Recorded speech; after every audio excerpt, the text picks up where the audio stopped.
बीच NDA के लिए अच्छी खबरें आनी शुरू हो गई। लग रहा है कि जैसे संजीव जी कह रहे थे कि अभी ईवीएम जो है वो उसकी गिनती स्लो हो रही है। 292 पर ये टैली जो है वो बढ़ गई है। हालांकि इंडिया गठबंधन की टैली भी उसी रफ्तार से बढ़ रही है 220 पर, वो अभी ट्रेंड में आगे चल रहे हैं। एक स्टेट जो पूरी तरीके से बीजेपी के खिलाफ जा रहा है, बंगाल 29 और 5 29 सीटों पर ममता बनर्जी लीड कर रही है, सिर्फ 5 पर बीजेपी इस वक्त बंगाल में बीजेपी की हमेशा नारे और प्रोपेगेंडा पिछली बार विधानसभा में 200 पार का था, तो मतलब हाँ नहीं, और उसका बड़ा तो जीते हुए थे ना सर, तो बिल्कुल जाएंगे। संजीव जी आपसे बिल्कुल सहमत लॉजिक ये है कि बंगाल में क्योंकि मुस्लिम वोट इतना है 30% के करीब कि वहां पे टीएमसी को जब तक दूसरी तरफ पूरा कंसोलिडेशन नहीं हो इतना आसान नहीं होता। इस बार उन्होंने बहुत देखिए पश्चिम बंगाल में 17% से सर एक बार सारी राज्यों की स्थिति बता दें।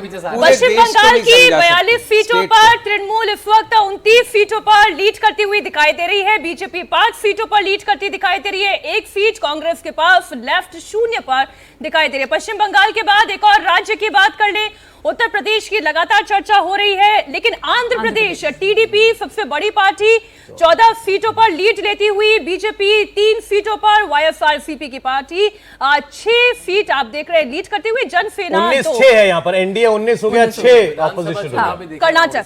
कर्नाटक की बात करें 28 सीटों वाला राज्य, 19 बीजेपी, कांग्रेस 6, जेडीएस 3 सीट पर लीड करती दिखाई दे रही है। अब बात केरल की। केरल वो राज्य जहां पर बीजेपी की कोशिश है कि एक से 2 सीट तो कम से कम वो यहां से निकाल ले, लेकिन यहां पर यूनाइटेड डेमोक्रेटिक फ्रंट 18 सीटों पर लीड करते हुए, 1 सीट एलडीएफ और बीजेपी अपने सहयोगी के साथ एक सीट दिखाई दे रही है। केरल की बात। तेलंगाना दक्षिण का एक और राज्य जहां पर ऑलरेडी कांग्रेस की सरकार है। यहां पर कांग्रेस पार्टी अच्छा प्रदर्शन कर रही है, 12 सीटों पर इस वक्त लीड ले रही है, 3 सीटों पर बीजेपी, 1 पर बीआरएस, एक ये बहुत बड़ा सेटबैक है मीनाक्षी बीजेपी के लिए। तेलंगाना में अगर केवल 3 सीटों पर आगे है, पहले 4 सीट थी 19 में उसके पास, इस बार बढ़ने का बहुत स्कोप था। और यहां से उम्मीद भी कर रहे थे सौरभ के जो उत्तर भारत में नुकसान होगा उसकी भरपाई के लिए अगर कहीं बुलिश थी बीजेपी तो वो राज्य था तेलंगाना, साथ में आंध्र प्रदेश, पश्चिम बंगाल और तमिलनाडु में भी उम्मीद था। उड़ीसा में तो जैसा वो चाह रहे थे, आंध्र प्रदेश में भी कमोबेश जो उम्मीद थी वैसा एनडीए कर रहा है। ये एक सरप्राइज होगा क्योंकि कम से कम अपनी पोजीशन बेहतर तो करने के बारे में सोचा। और राजस्थान पे भी देखना चाहिए। राजस्थान में था कि 2-3 सीटों का नुकसान हो सकता है, लेकिन अभी जो ट्रेंड आ रहे हैं उसमें शायद मेरे ख्याल से 6 से ज्यादा सीटों पर कांग्रेस जो है वो आगे चल रही है। 7 पे कांटे की लड़ाई बताई जा रही थी और 3 पे कहा जा रहा था कि एडवांटेज कांग्रेस है। ओडिशा की बात कर लेते हैं। 21 सीटों वाला राज्य ओडिशा, जहां पर बीजेपी आगे है 17 सीटों पर, 2 पर बीजेपी और 2 पर कांग्रेस लीड करती दिखाई दे रही है, जहां से उम्मीद बीजेपी को बहुत थी। ओडिशा यहां पर वो उम्मीद पूरी होती दिखाई। और अब तमिलनाडु के भी जरा दिखा देते हैं, क्योंकि दक्षिण का वो राज्य था जहां पर उम्मीद की जा रही थी कि कुछ कमल खिलेगा यहां पर, लेकिन ऐसा लगता नहीं है। 0 पर ही बीजेपी यहां पर अभी नजर आ रही है, यानी कि अन्नामलाई का जो करिश्मा है वो अपनी सीट पर, और उनकी यात्रा जो है फिलहाल कम से कम वोट शेयर में शायद अंतर दिला दे, लेकिन सीटों में अभी ट्रेंड में नजर नहीं आ रहा है। सौरभ, दर्शकों के अनुसार और अगर हमें सच में चुनाव समझना है तो आप सच में सिर्फ यूपी पे माइक्रो जाइए कि कौन सी सीट के कितने राउंड्स हो गए, अगर मालूम कर सकता है न्यूज रूम क्या ट्रेंड चल रहा है, क्योंकि यूपी होल्ड्स द की। क्या पोजीशन है? उड़ीसा बराबर है लगभग। मध्य प्रदेश यहाँ पर कोई शंका है नहीं, एकमात्र ऐसा राज्य जहां पर ट्रेंड बदला ही नहीं शुरुआत से।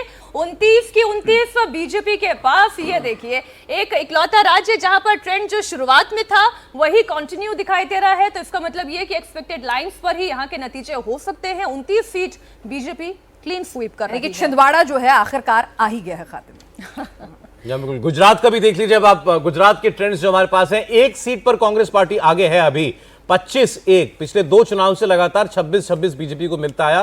कांग्रेस पार्टी फिलहाल 1 सीट पर आगे चलती हुई दिखाई दे रही है। हरियाणा की बात करें, हरियाणा पूरी तरीके से इस वक्त कांग्रेस पार्टी के पक्ष में जाता हुआ। एक वक्त दिख रहा था, अब कहानी पलटी है कुछ। 4 पर कांग्रेस, बीजेपी आ गई है 5 पर कांग्रेस, 1 पर आप। 6-10 की लड़ाई, 6 इंडिया अलायंस के पक्ष में, 4 एनडीए यानी बीजेपी के पास। हरियाणा आपके सामने, टक्कर जबरदस्त है इस बार। दिल्ली की बात करें, दिल्ली में भी अलायंस है, लेकिन 7 की 7 सीटों पर एक बार फिर भारतीय जनता पार्टी लीड लिए हुए है। जहां 60% से ज्यादा वोट था, एवरेज वोट, उसका असर आपको फिलहाल दिखाई दे रहा है। दिल्ली का किला तोड़ने में अभी आप और कांग्रेस वो कामयाब होती भी नहीं दिखाई दी। एक बार तस्वीर पंजाब की भी देख ले। पंजाब जहां पर चतुष्कोणीय चुनाव रहा है, यहाँ पर आम आदमी पार्टी 3 सीटों पर लीड करती हुई, कांग्रेस पार्टी सबसे बड़ी दिखाई दे रही है 6 सीटों पर लीड करती हुई, शिरोमणि अकाली दल 2 सीटों पर लीड करती हुई।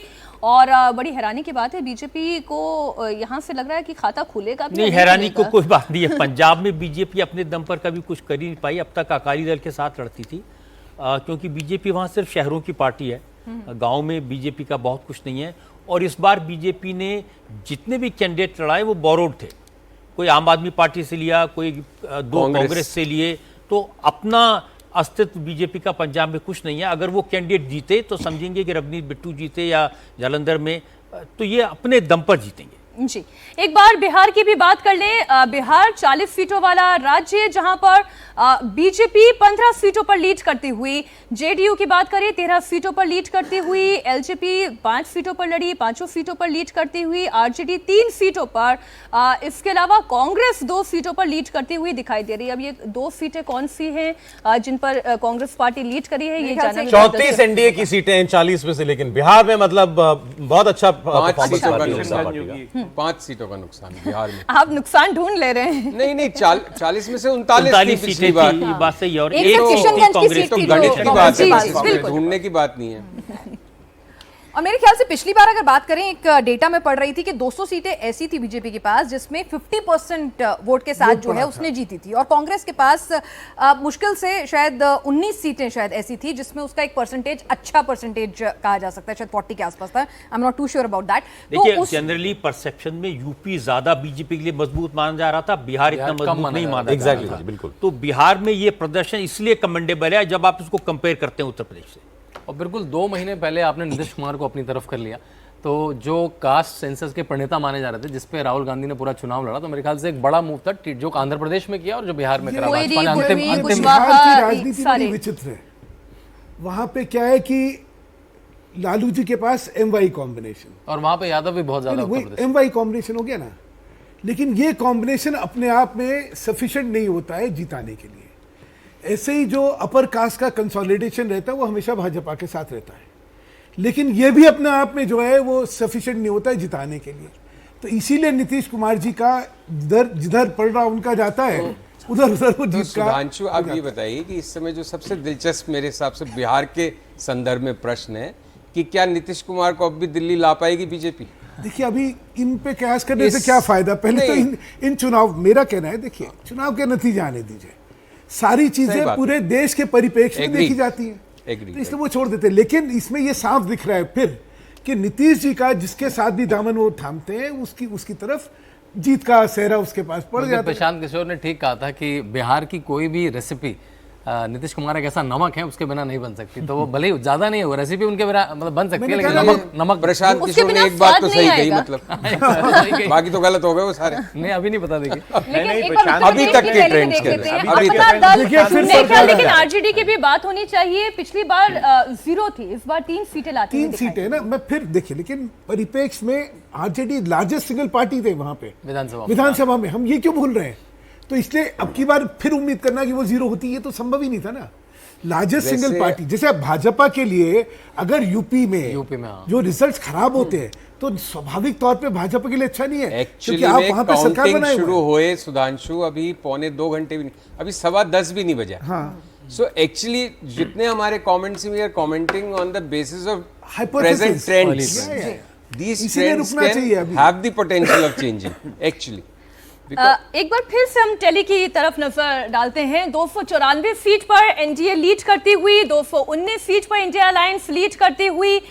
लोकसभा में पार्टी की स्थिति क्या है वो भी आपको बता दें। बीजेपी 238 सीटों पर लीड करती हुई, कांग्रेस पार्टी 85 सीटों पर, टीडीपी 14, डीएमके 21, वाईएसआरसीपी 6 सीटों पर लीड करती हुई दिखाई दे रही है। देखिए फिर कम हो रहा है ना। और अब उत्तर प्रदेश की टैली भी बढ़ रही है, 39 से 42 हो गई है। तो लगता है कि धीरे धीरे शायद वहां पर भी अब चीजें चेंज होंगी, जैसा आप लोग कह रहे क्योंकि हैं। वो इतना अजीब सा वो सारा ट्रेंड दिख रहा था जो संभव नहीं था।